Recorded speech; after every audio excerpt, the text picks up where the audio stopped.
यह कहानी उस दिन की है जिसने मेरी जिंदगी तबाह कर दी थी। या यूं कहूं कि पिछले जन्म में तबाह कर दी थी। बोर्ड एग्जाम का वो पहला दिन मैंने एक लड़की की जान बचाई, पर बदले में मुझे क्या मिला? छेड़छाड़ का इल्जाम। जैसे ही मैं परीक्षा देकर बाहर निकला, इंटरनेट पर बवाल मच गया।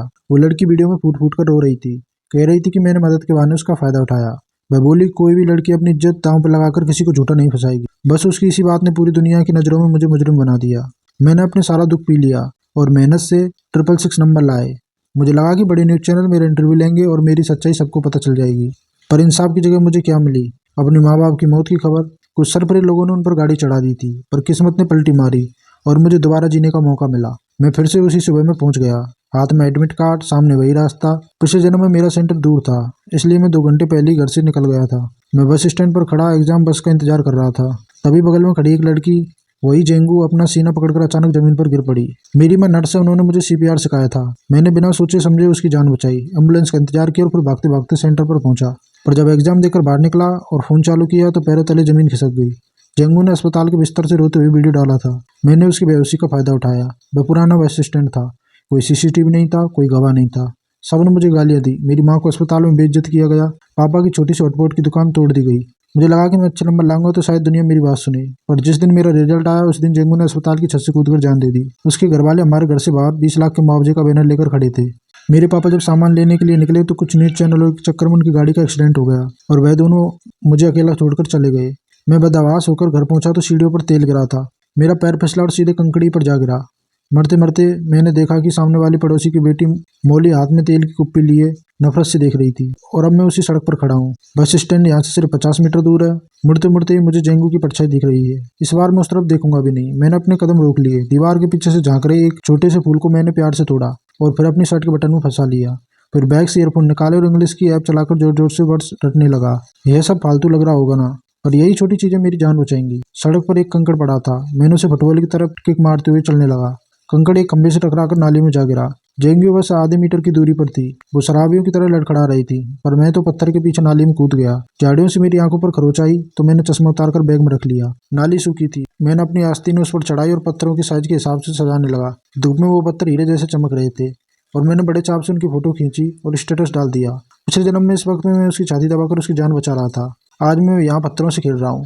मैंने एक दिल के आकार का पत्थर उठाया, उसे टिश्यू पेपर से रगड़कर साफ किया और सूरज की रोशनी में ऊपर उठाकर जोर से चिल्लाया, हट। मैं तो गाने भी गाने लगा। बिना चश्मे के मुझे ये सब धुंधला दिख रहा था। बस हरियाली नजर आ रही थी। तभी मोगरे के फूलों की खुशबू आई। लोहे की जाली के पीछे एक दादाजी पौधों को पानी दे रहे थे। उनके घर की छत पर लगा कैमरा सीधे मेरी तरफ था। मैंने हेडफोन हटाकर राम राम दादाजी बोला और उनसे कहा, आपके मोगरे की खुशबू तो मोहल्ले भर में महक रही है।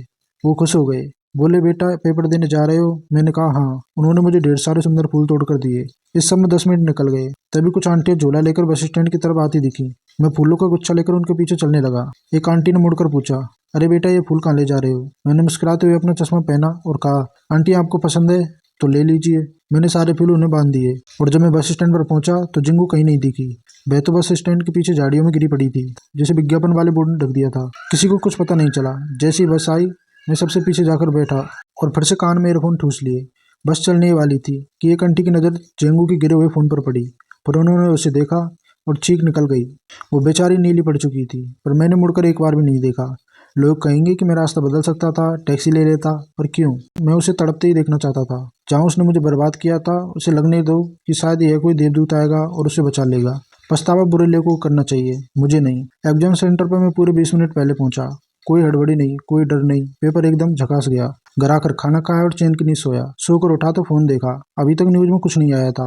पापा और मम्मी घर पर ही थे। मम्मी ने ठंडे पानी से मेरा मुंह पोंछा।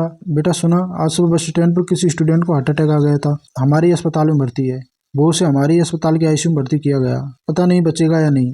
पापा बोले, मैंने भी सुना। बड़ा अफसोस हुआ। इतनी कम उम्र और ऊपर से आज एग्जाम का दिन था।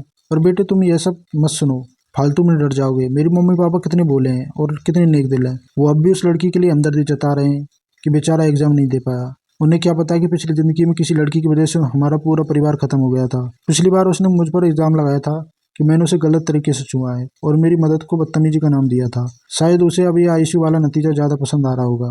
दोपहर के पेपर के लिए मेरा बस से जाने का कोई बिल्कुल मन नहीं था। मैंने पापा से कहा, पापा आज आप अपनी स्कूटी लेकर मुझे छोड़ दो। अपनों को एक बार खोने का गम क्या होता है यह मैं अच्छे से समझ गया था, इसलिए अब मैं उनके साथ बिताए हुए हर पल को मिट्टी में कैद करना चाहता था। पापा ने स्कूटी के पीछे वाला सामान ढोने वाला करियर हटाया, सीट को कपड़े से रगड़ कर चमकाया और हंसते हुए बोले, अरे तू तो मुझसे भी लंबा हो गया है, पैर कहाँ रखेगा। मेरी हाइट 6 फुट 3 इंच थी। मैंने पीछे बैठते हुए उनके कंधों पर हाथ रखा। पापा एग्जाम खत्म होते ही हम सब दादा दादी के पास गांव चलेंगे। ठीक है। पापा ने धीरे से एक्सीलरेटर घुमाया। अभी कैसे जा सकते हैं, तेरी कॉलेज की पढ़ाई है, फिर तेरे लिए घर खरीदने के लिए पैसे भी तो जोड़ने हैं। मैंने अपना सिर उनके चौड़े कंधों पर टेक दिया। पैसे तो कभी भी कमा लेंगे पापा, पर ये छुट्टियां फिर नहीं आएंगी। 3 साल हो गए हम सब साथ में गाँव नहीं गए। पढ़ाई के चक्कर में हम हमेशा अलग अलग ही गाँव जाते थे। पापा थोड़े हिचकिचाए तो मैंने अपना आखिरी हथियार निकाला, उन्हें हिलाने लगा बचपन की तरह। 18 साल का इतना लंबा लड़का जब छोटे बच्चे की तरह जिद करे तो पापा पिघल ही जाते हैं। अरे वो सीधे बैठ, गिराएगा क्या। पापा खिलखिलाकर हंसे। ठीक है भाई, कल का माल उतर गया है, बस 1 दिन और दुकान खोलूंगा, फिर परसों सीधे तेरा रिजल्ट देखेंगे। दादा दादी भी खुश हो जाएंगे। एग्जाम सेंटर पहुंचकर जब मैंने पीछे मुड़कर देखा, पापा अपने हाथ में स्कूटी थामे बड़े प्यार से मुझे देख रहे थे। मेरी आंखें भर आई। मैंने मुक्का दिखाकर उन्हें ऑल द बेस्ट कहा और अंदर चला गया। पेपर एकदम जबरदस्त हुआ। आखिर मैं अपने स्कूल का टॉपर जो था। अगर जेंगू वाला कांड ना होता तो मेरा भविष्य कितना सुनहरा होता। शाम को पापा फिर लेने आए। हांग हांग, थका तो नहीं, भूख लगी है, पानी पी लो। उन्होंने थर्मल से पानी पिलाया। मैंने अंगड़ाई ली और कहा, पापा बस सोना है। पिछले जन्म में उस हादसे के बाद एक रात चैन से भी नहीं सोया था। आज तो नींद ऐसे आंखों पर चढ़ी जा रही थी। घर पहुंचा तो मम्मी नाइट शिफ्ट पर थी। पापा खाना बनाने लगे और मैं नहाकर कमरे में आ गया। इंटरनेट पर अभी भी सन्नाटा था। जेंगू की हालत बहुत खराब थी, पर मुझे पता था कि उसके घरवाले कितनी बड़ी आफत हैं। असली ड्रामा तो अब शुरू होगा। वैसे जेंगू मेरी जूनियर हाई स्कूल की क्लासमेट थी, पर मुझे उसका चेहरा एकदम याद था। पिछले जन्म के वीडियो में उसने दावा किया था कि मैं उस पर तब से डोरे डालता हूँ। उसने मुझे गंदी नाली का चूहा कहा था, जिसके बाल हमेशा चिपचिपे रहते हैं और जिससे बदबू आती है, जबकि मैं दिखने में काफी ठीक ठाक हूँ। लोग तो कहते ही हैं हीरो लगता हूँ। अगर वह मरती नहीं तो मैं अपनी बेगुनाही साबित कर देता, पर मरे हुए इंसान से कोई नहीं जीतता। पिछले जन्म में मुझे किसी ने गुमनाम फोटो भेजी थी। एक कबाड़ जैसे कमरे की दीवार पर मेरी ढेरों फोटो लगी थी। मेरी खोई हुई चीजें, जैसे मेरा कोई तौलिया, पानी की बोतल, इस्तेमाल किए गए पेन, यहाँ तक कि मेरे पुराने अंडरवेयर, फटे हुए जूते वहाँ सहेज कर रखे थे। वो जेंगू का कमरा था। वो लड़की साइको थी, मेरा पीछा करती थी, कूड़ेदान तक छान मारती थी। उस दिन बस स्टैंड पर उसका होना कोई इत्तेफाक नहीं था, एक सोची समझी साजिश थी। उसके घर वालों को बस पैसा चाहिए था। मरने से पहले उसने मुझे फोन करके कहा था कि मैं अगर उससे शादी कर लूं, उसके माँ बाप को 10 लाख का दहेज दूं, तो वह सब ठीक कर देगी। मुझे ऐसा लगा जैसे किसी चूहे ने चूमने को कह दिया हो। मुझे उल्टी आ गई। उसके बाद उसने सुसाइड कर लिया। मेरे पास रिकॉर्डिंग थी, पर दुनिया ने कहा मरने वाला झूठ नहीं बोलता। पर एक सवाल अभी भी था, उसे कैसे पता है कि मैं अब उसी बस स्टैंड पर आऊंगा। तभी मुझे याद आया, मरते वक्त मैंने अपने पड़ोसी मौली को देखा था। मौली और मैं साथ ही पढ़ते थे, पर हमारे घरों में कभी बातचीत नहीं होती थी। उसके माँ बाप टीचर थे और बड़े सख्त थे। उसकी जिंदगी का एक एक मिनट उसके हिसाब से चलता था। अक्सर हमारे कमरे की दीवार के पीछे से उनके चिल्लाने की आवाज आती थी, गधी है तू, उस पड़ोस के चाट बेचने वाले लड़के से कुछ सीख। मेरे पापा ने पहले चाट का ठेला लगाया था, फिर मेहनत से दुकान खोली। वो लोग हमें नीचा समझते थे, पर मैं पढ़ाई में हमेशा नंबर बनाता था, जिससे मौली को मुझसे नफरत होने लगी थी। अगले दिन के पेपर के बाद मैंने दोस्तों के साथ पार्टी का बहाना बनाया और गुपचुप 3 छोटे हिडन कैमरे खरीद लिए। मुझे अपनी ताकत पर भरोसा था, पर इन लोगों की चालबाजियों से बचने के लिए सबूत जरूरी थे। एक कैमरा मैंने घर के पुराने लोहे के दरवाजे के पीछे शुभम के स्टीवर के नीचे छुपा दिया, दूसरा घर के अंदर और तीसरा अपने कमरे की खिड़की के पर्दे के ऊपर, जहाँ से मौली के कमरे का 2/3 हिस्सा साफ दिखता था। जैसे ही मैंने फोन पर ऐप खोलकर कैमरा चेक किया, मेरे हाथ कांप गए। मौली के कमरे की दीवार पर मेरी एक बड़ी सी फोटो थी, जिस पर लाल पेन से क्रॉस का बड़ा निशान था। लाल रंग नीचे ऐसे बह रहा था जैसे खून हो। मेरा चेहरा तीरों से छल्ली कर दिया गया था। अब पक्का हो गया था कि पिछले जन्म में मुझे बर्बाद करने वाली यह मौली थी। वो गुमनाम फोटो भी इसी ने भेजा था। मैंने एक नया फेक अकाउंट बनाया और मौली को सोशल मीडिया पर ढूंढा। जो दिखा उसे देखकर रोंगटे खड़े हो गए। उसकी प्रोफाइल जानवरों पर जुल्म करने वाले वीडियो से भरी थी। हमारे मोहल्ले की बिल्लियां, कुत्ते, सब। मेरा एक ऐसा फॉलोअर जो कभी पोस्ट नहीं करता था, पर मेरी हर पोस्ट को दिन में 50 बार देखता था। मुझे शक हुआ, क्या ये जेंगू है। इस वक्त मैंने वो दिलवाला पत्थर और अपने घर के आंगन के मोगरे के फूलों के साथ एक फोटो खींची और इंटरनेट पर डाल दी। साथ में एक प्यार भरी कहानी भी शेयर कर दी। एग्जाम खत्म होने के अगले ही दिन मम्मी ने 15 दिन की छुट्टी ले ली। पापा ने दुकान पर ताला जड़ दिया और हम तीनों सीधे अपने गांव निकल गए। जहाँ गांव वालों ने गले लगाया, तब जाकर कलेजे को ठंडक मिली। पिछले जन्म में वो सारा तनाव और डर जैसे गायब हो गया हो। मैं अपने छोटे भाई और कुत्ते के साथ खेतों में पागलों की तरह दौड़ता, खेलता और नजरें उसे होश आ गया और बिल्कुल पिछले जन्म की तरह इंटरनेट पर रोना धोना शुरू कर दिया। उसने बस स्टैंड पर मौजूद 7 आंटियों, बस ड्राइवर और मुझ पर इल्जाम लगाया कि हमने उसे मरते हुए छोड़ दिया। उसकी हालत सच में तरस खाने लायक थी। दिल का दौरा पड़ने पर और इलाज मिलने के बीच 40 मिनट का गैप हो गया था, जिससे उसके शरीर की बैंड बज चुकी थी। अब उसे जरा भी झटका लगता तो उसकी जान चली जा सकती थी। दिमाग की कोशिकाओं को गहरा नुकसान पहुंचा था और ऑक्सीजन की कमी से उसकी किडनियां फैल गई थी। अब वो पूरी जिंदगी डायलिसिस के भरोसे थी। वो 18 साल की थी, एग्जाम देने के लिए निकली थी। यह सच है, पर क्या इसका मतलब यह है कि हम सब उसकी बर्बादी का बिल भरें? पिछले जन्म की तरह इंटरनेट के कीड़ों ने बस स्टैंड पर मौजूद हर इंसान की कुंडली खंगालना शुरू कर दी थी। मैं सबसे पीछे था, फिर भी सबसे पहले मुझे निशाना बनाया गया। किसी ने मेरी 6:30 बजे घर से निकलने वाली फोटो डाल दी थी और सवाल उठाया, 5 मिनट का रास्ता तय करने में मुझे 7 क्यों बज गए? लोग कहने लगे कि इतनी देर क्यों लगाई, इसकी भी गलती है। पर इस बार मैं कच्चा खिलाड़ी नहीं था। मैंने रास्ते पर जो फोटो खींची थी और 6:50 पर जो पत्थर वाला स्टेटस डाला था, वह सब सबूत थे। पापा ने उसे मोगरे वाले दादाजी से बात की और हमारे पुराने कस्टमर थे। दादाजी ने अपने ही घर की सीसीटीवी फुटेज दे दी। उसमें साफ दिख रहा था कि 7 बजे तक मैं उन्हीं से बात कर रहा था और फूल तोड़ रहा था। मोड़ की वजह से मुझे बस स्टैंड नहीं दिख रहा था। ऊपर से मैंने चश्मा भी नहीं पहना था। बाकी पड़ोसियों के कैमरों ने भी साबित कर दिया कि मैं वहीं था। बस के कैमरे ने दिखा दिया कि मैं बस स्टैंड पर पैर रखने से पहले ही गाड़ी में चढ़ गया था। सबूत सामने आए तो लोगों की सहानुभूति मेरे साथ जुड़ गई। मैं तो एक सीधा साधा स्टूडेंट था जिसे बेवजह घसीटा जा रहा था। वो आंटियां, भाई साहब, वो तो प्रोफेशनल फाइटर निकली। जैसे जिंग परिवार ने उन पर इल्जाम लगाया, आंटियों ने सीधा उन पर मानहानि का केस ठोक दिया। खासकर वो बॉब कट वाली आंटी, वो तो पूरे शहर में दबंग थी। उन्होंने जिंग परिवार की ऐसी तैसी कर दी। इधर जेंगू की हालत यह थी कि उसे होश आते ही वह मेरे प्रोफाइल को दिन में 100 बार चेक करती थी। मैंने भी चालाकी की, रोज मोगरे के फूल की फोटो डालता, उस पर मिस यू, लव यू वाले गुलाबी स्टिकर चिपका देता।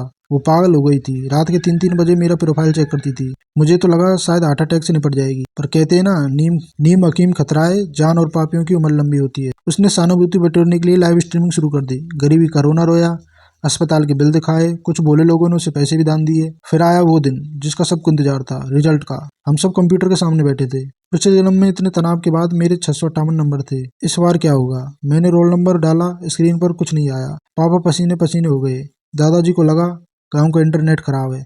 मैंने धीरे से दादाजी का हाथ पकड़ा और मुस्कुराते हुए कहा, दादाजी, टॉप 50 बच्चों के नंबर सीधे स्क्रीन पर नहीं दिखाए जाते। मम्मी पापा को बात समझ में आई और वे पागलों की तरह नाचने लगे। पूरे मोहल्ले और गांव को पता चल गया कि कुछ बड़ा होने वाला है। दादाजी की तो आंखों में आंसू ही नहीं रुक रहे थे।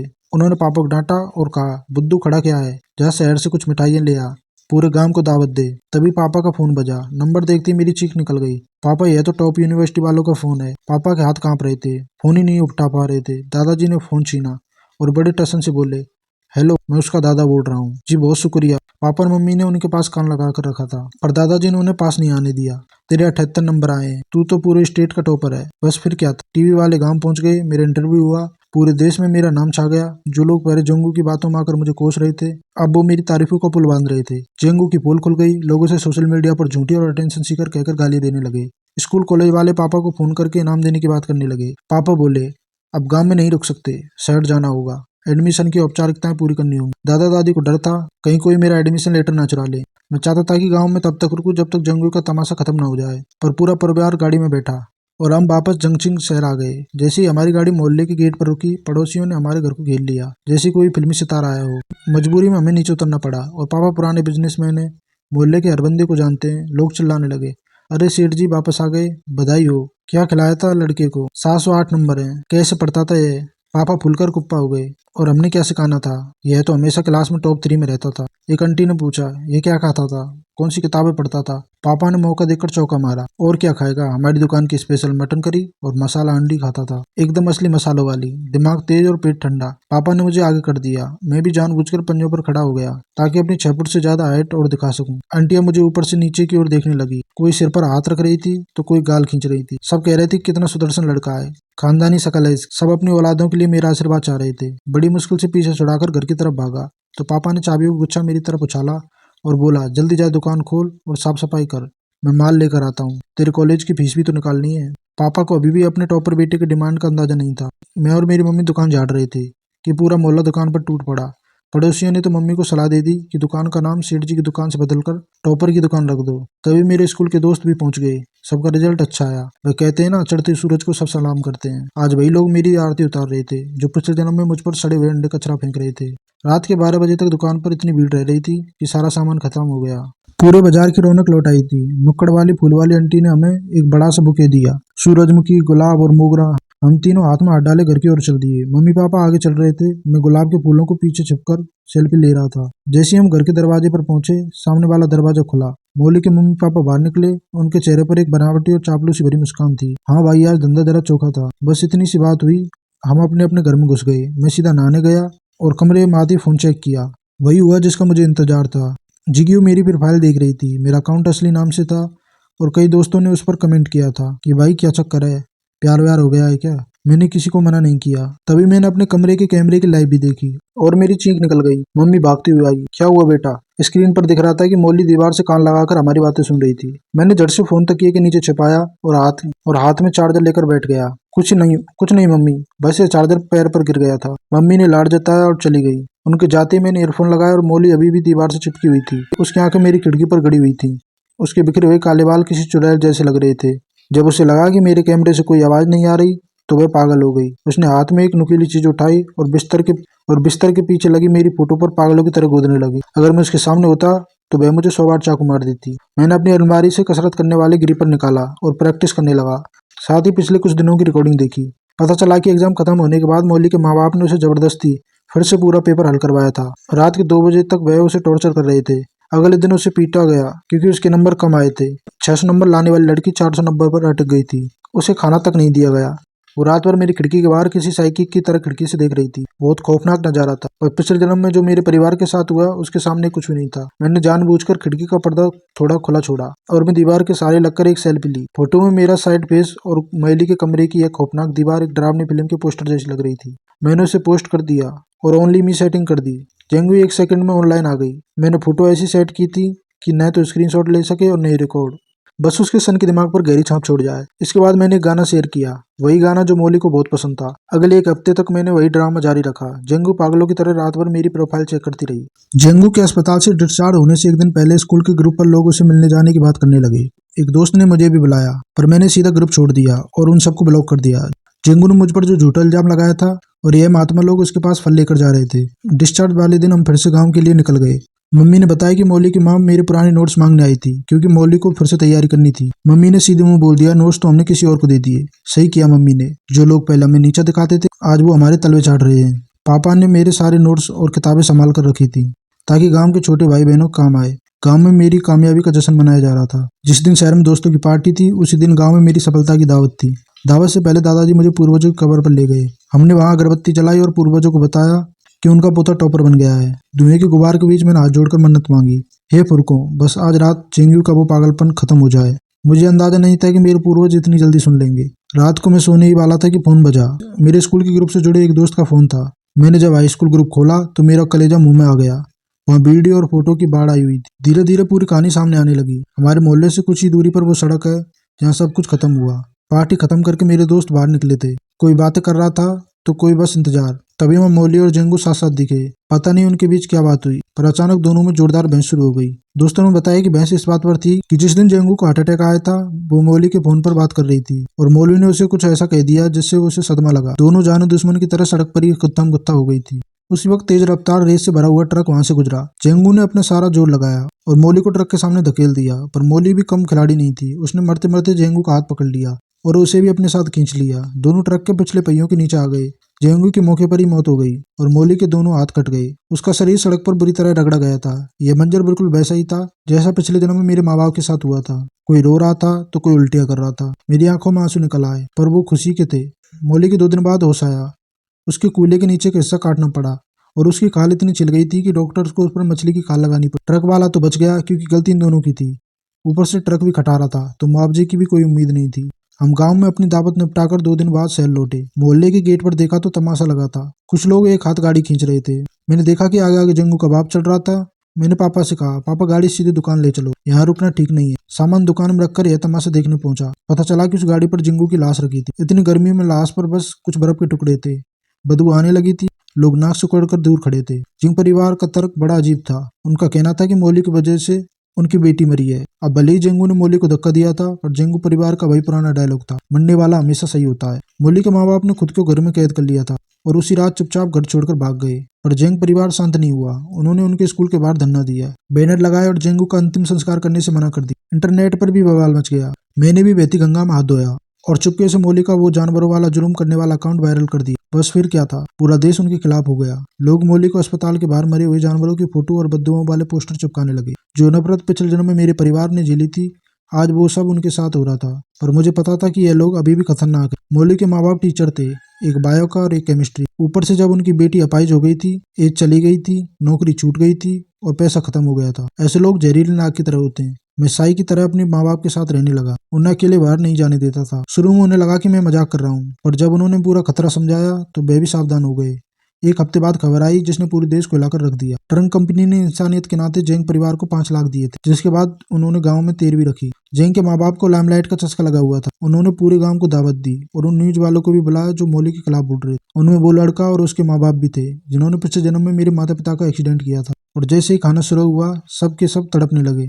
वह सब लाइव कैमरे पर हो रहा था, लाखों लोग देख रहे थे और वहाँ लोग मर रहे थे। पता चला कि कातिल मौली के माँ बाप ही थे। पिछले दिन ही मौली ने अपनी हालत से तंग आकर अपनी जान दे दी थी। उसके गम और गुस्से में उसके माँ बाप पागल हो गए थे।